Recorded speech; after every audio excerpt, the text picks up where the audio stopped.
Hey guys, कैसे हैं आप सभी लोग। So hope you are doing good.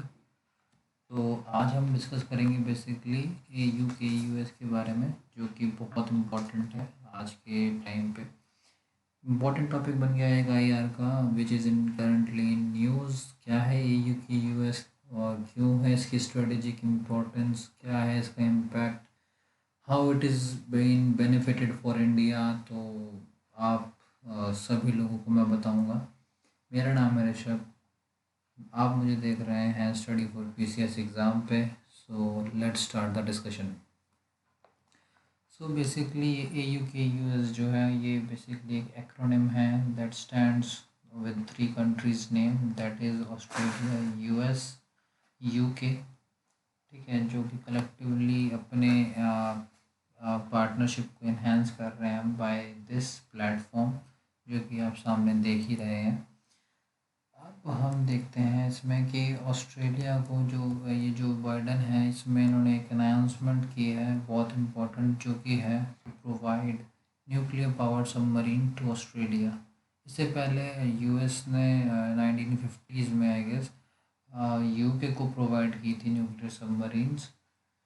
अब नाउ इसको इनको प्रोवाइड की गई है। तो basically what's the reason behind कि क्यों प्रोवाइड की जा रही है, क्यों बनाया गया है ये ग्रुप, इसके ऊपर आते हैं। बेसिकली यहाँ पे आपको एक इम्पॉर्टेंट वर्ड देखने को मिलेगा, that is called Indo Pacific reason. Indo Pacific reason में बहुत अशांति है इस वक्त, और इंडिया लगातार कंसर्न में रहता है। बाकी कंट्रीज़ भी, जैसे कि आपको वियतनाम, फिलीपींस, वे और दूसरी छोटी छोटी कंट्रीज़ भी लगातार टेंशन्स में रहती हैं कि क्या चाइना ना कर दे वहाँ पर।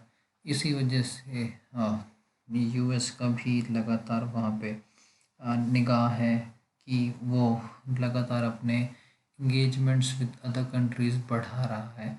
तो लेट्स देखते हैं कि भाई इंडो पैसिफिक रीजन है कौन सा। ये है इंडो पैसिफिक रीजन, ध्यान से देखिए इसको। इंडिया के बहुत करीब है, और ऑस्ट्रेलिया का भी इसमें काफ़ी पार्ट आता है। डार्क ब्लू कलर से आप देख रहे हैं इसको, यही इंडो पैसिफिक रीजन है, जो कि इसमें चाइना, इंडिया, ऑस्ट्रेलिया, और इसमें थोड़ा सा और क्लियर अगर मैं करूं कि जहाँ पे स्पेसिफिकली चाइना अपना एग्रेशन जो करता है, दैट इज़ दिस, इसको बोलते हैं हम साउथ चाइना सी।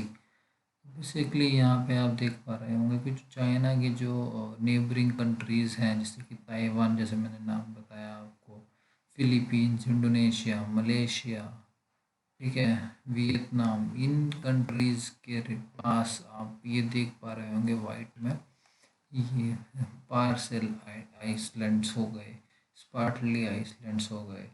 इनको लगातार एक्सप्लोर किया जा रहा है चाइना के द्वारा। और इनकी क्या इम्पोर्टेंस है, बेसिकली यहीं पे ही चाइना क्यों एक्सप्लोर किया जा रहा है। यहाँ पे बेसिकली एक इन्फॉर्मेशन मैं आपको दूँ कि यहाँ पे फ़िशिंग की बहुत अच्छे अपॉर्चुनिटीज़ यहाँ पे हैं। फ़िशिंग ग्राउंड्स बहुत अच्छे हैं यहाँ पे। मिनरल्स के एक्सप्लोरेशन यहाँ पे है, मिनरल्स यहाँ पे आपको मिल सकते हैं। ऑयल की भी पॉसिबिलिटी है कि यहाँ पे हो सकता है। हाइड्रोकार्बन्स, जो कि आगे फ्यूचर जनरेशन के लिए बहुत इम्पोर्टेंट है। तो कंटिन्यूसली चाइना उस चीज़ पे हाथ मारता है जहाँ पे उसको बेनिफिट होता है। तो यही चीज़ है। और यहाँ पे जो बेसिकली एक चीज़ जो यहाँ पे मिसिंग हो रही है और वो एब्रोगेट हो रही है, वो है अदर कंट्रीज़ की जो टेरिटोरियल इंटीग्रिटी है, उनकी सोवर्निटी है, वो लगातार हैम्पर कर रहा है चाइना, जो कि बहुत एक इम्पॉर्टेंट इशू है। और इसको कंसर्न में लेते हुए US अपनी continuous engagements with different countries बढ़ा रहा है। इसको ही देखते हुए अगर हम क्वाड को भी देखेंगे, quad is an important engagement with countries like Japan, Australia, US and India. यहाँ पे इन लोगों ने एक फ्रेंडशिप की हुई है, जो कि क्वाड के नाम से जानी जाती है, जो कि 2007-8 में इस्टेब्लिश की गई थी, और ये 2017 में रिवैम्प होके रीस्टेब्लिश होके वापस आई है। इसी में ही हम देखते हैं बेसिकली मालाबार एक्सरसाइज होती है, जो कि सभी कंट्रीज़ की नेवल फोर्सेस एक साथ करती हैं, जिससे कि चाइना भी थोड़ा बहुत कंसर्न है, और तभी उसके हमारे साथ रिलेशंस भी थोड़े ख़राब होते जा रहे हैं। तो यही बेसिकली एक रीज़न है, और इनकी टेरिटोरियल इंटीग्रिटी सोवर्निटी को हैम्पर किया जा रहा है। चाइना बेसिकली आप सभी जानते हैं कि सेकेंड लार्जेस्ट कंट्री है after Russia.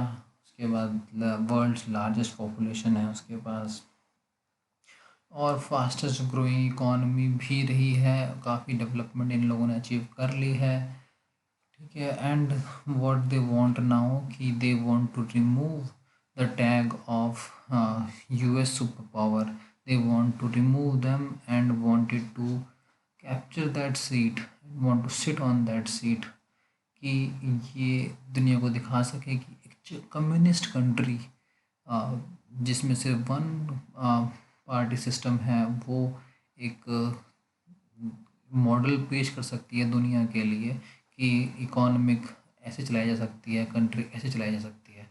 They are now following one China policy, जिसमें कि आप देख रहे हैं कि इनका अग्रेशन दूसरे कंट्रीज़ के ऊपर हावी होता जा रहा है।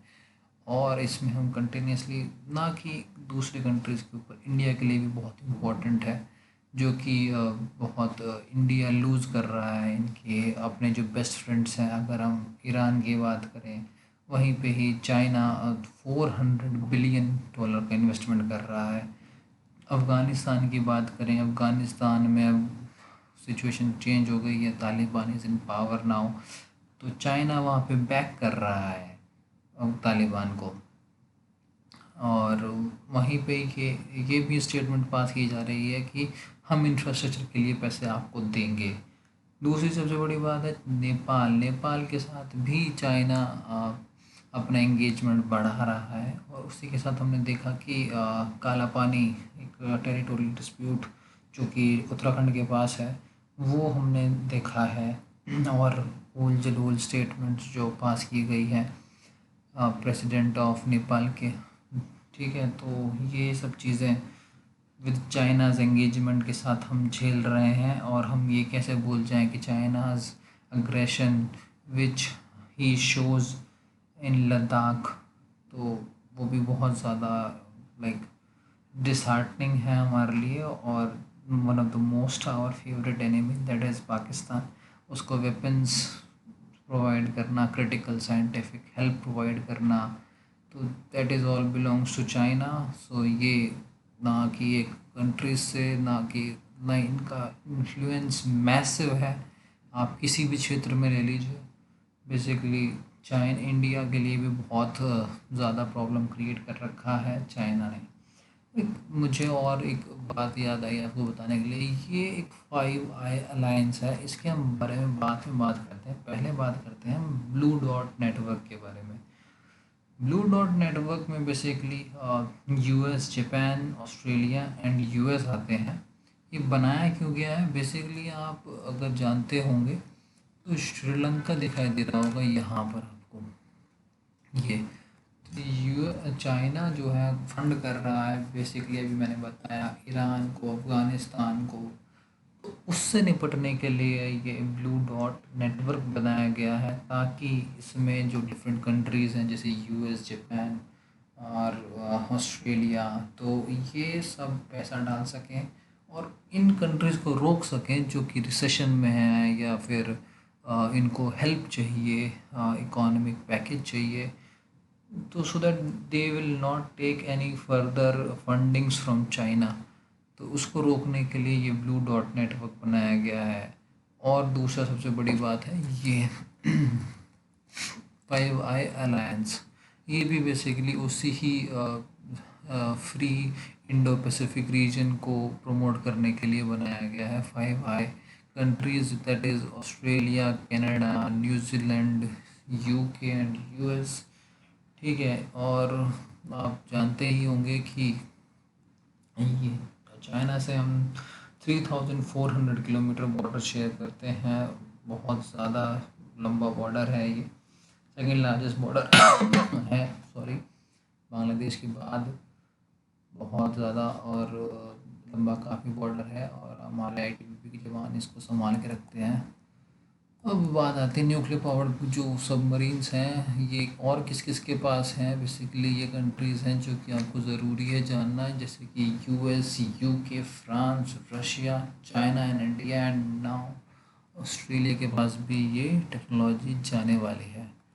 अब हमने बात कर ली है इन सब के बारे में, अब बात करते हैं कि इसके कंसर्न्स क्या हैं चाइना के। अब हम जानते हैं ये, तो बेसिकली चाइना ये कह रहा है कि ना, अगर आप इस चीज़ को बना रहे हो, पहले कोड तो था ही, अब आपने ये और बना दिया, आपने ब्लू डॉट इकॉनमी भी बना, नेटवर्क भी बना रखा है। तो चाइना ये कह रहा है कि now it is damaging regional piece and stability, problem हो जाएगी लोगों को, और वहाँ पे थोड़ा सा डर का माहौल हो जाएगा, आप वेपन्स लेके घूमोगे, किसी के ऊपर चल ना जाए, दिक्कत हो जाएगी, लोग मर ना जाए, थ्रेट हो जाएगा वहाँ पे।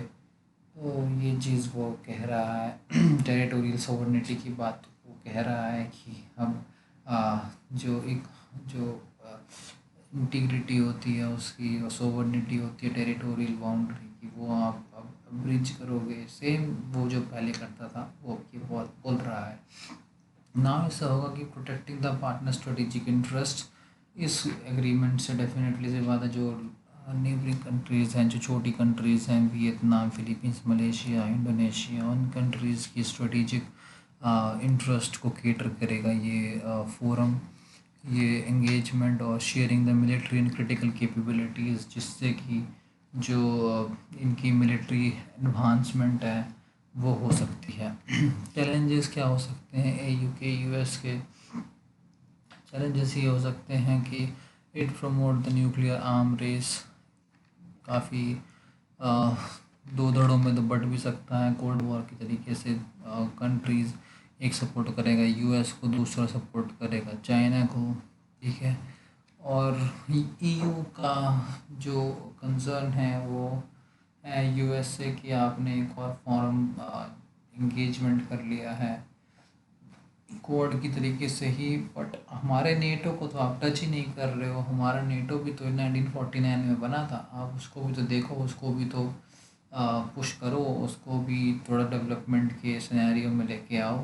तो ये थोड़ा सा कंसर्न है।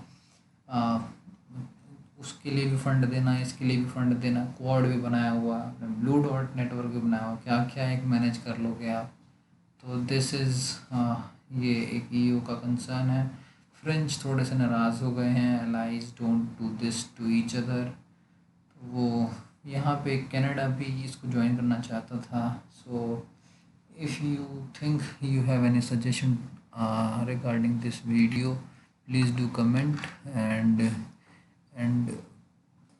thank you very much.